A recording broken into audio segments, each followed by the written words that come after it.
UP के सीतापुर के मिश्रिक लोकसभा क्षेत्र में जहां पे सीएम योगी आदित्यनाथ एक जनसभा को संबोधित कर रहे हैं। जनता पार्टी के नेतृत्व की मोदी जी की सरकार ने वे सारे उपाय आने वाली पीढ़ी के भविष्य के लिए कर दिए हैं।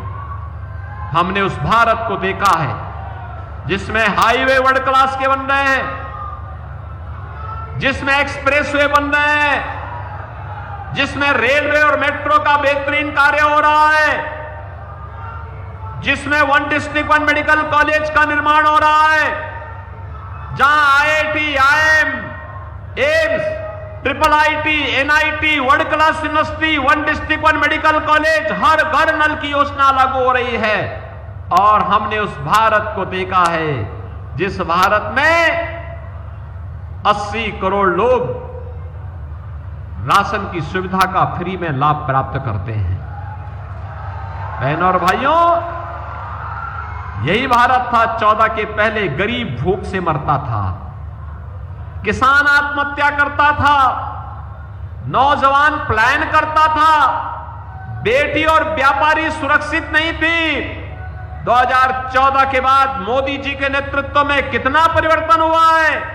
80 करोड़ लोग फ्री में राशन की सुविधा का लाभ प्राप्त कर रहे हैं। 60 करोड़ लोगों को आयुष्मान भारत में 5 लाख रुपए की स्वास्थ्य बीमा का कार्ड मिल चुका है। हर साल 5 लाख रुपए की फ्री में दवा करा सकते हैं। और बहनों और भाइयों, 50 करोड़ गरीबों के लिए जनधन अकाउंट खुल गए हैं। पैसा दिल्ली या लखनऊ से जो आएगा सीधे उसके खाते में जाएगा, बीच में कोई मध्यस्थ नहीं रहेगा। गरीब का पैसा गरीब के पास जाएगा। बहनों और भाइयों, 12 करोड़ किसान सम्मान निधि का लाभ प्राप्त कर रहा है। 12 करोड़ घरों में शौचालय बन गए हैं। और सर्वाधिक शौचालय बनने वाले जनपदों में से आपका सीतापुर है, जहां के गरीबों का सर्वाधिक शौचालय बने। 10 करोड़ गरीबों के घर में उज्ज्वला योजना का सिलेंडर पहुंच गया है। सर्वाधिक सिलेंडर आपके सीतापुर जनपद में आए हैं।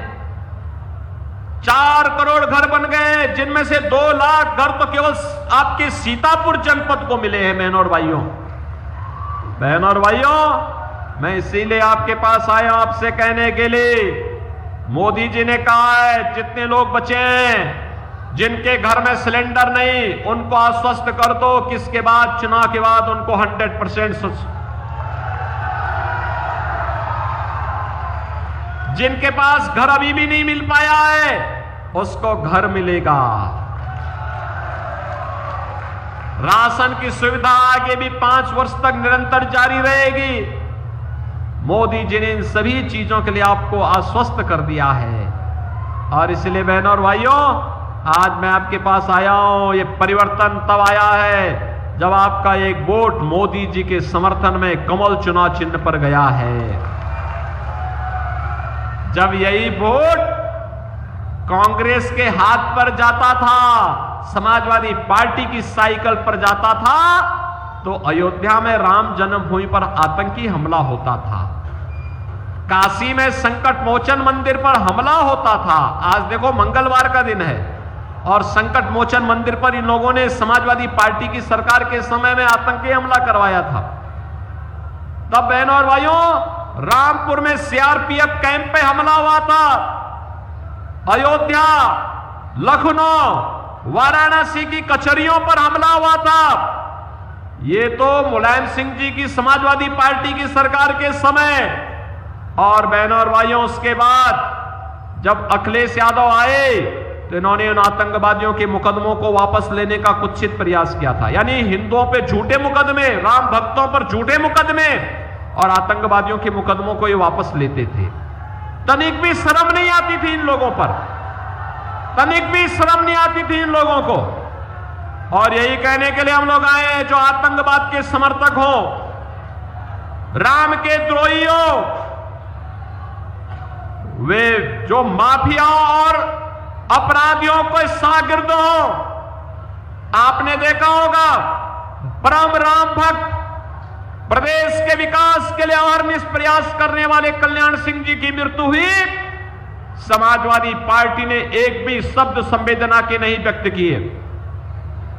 लेकिन बहनों और भाइयों, अभी एक माफिया की मौत हुई थी, उस माफिया के मरने पर फतिया पड़ने के लिए समाजवादी पार्टी के लोग उसके घर में गए थे।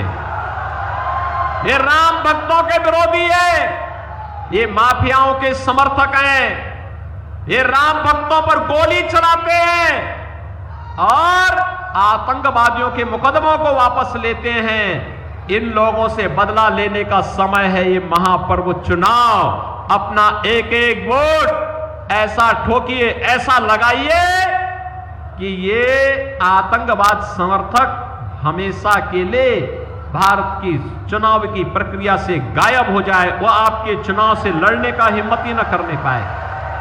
सहमत हैं? सहमत हैं?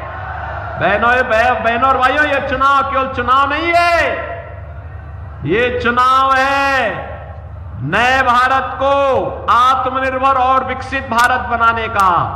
आत्मनिर्भर और विकसित भारत बनाएंगे। आत्मनिर्भर भारत का मतलब हर नौजवान आत्मनिर्भर, उसके हाथ को रोजगार होगा। हर व्यापारी आत्मनिर्भर, हर महिला आत्मनिर्भर, हर अन्नदाता किसान आत्मनिर्भर। और आत्मनिर्भरता के इस लक्ष्य को प्राप्त करने के लिए बहनों और भाइयों, मोदी जी का तीसरी बार प्रधानमंत्री बनना आवश्यक है। सहमत हैं?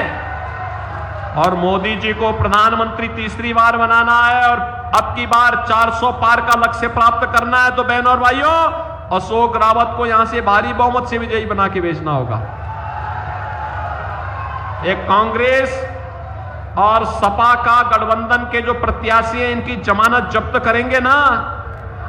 सहमत हैं? करेंगे तो कमल चुनाव चिन्ह पर आपको वोट देना होगा। सहमत है ना? दूसरा, घर घर में मोदी जी का संदेश पहुंचाना होगा। और पहुंचाना क्या होगा? विकसित भारत के लिए, आस्था का सम्मान करने के लिए, गरीब कल्याण के लिए, सुरक्षा और समृद्धि के लिए कमल आवश्यक है। कमल चुनाव चिन्ह आवश्यक है। बोलेंगे ना? पहुंचाएंगे?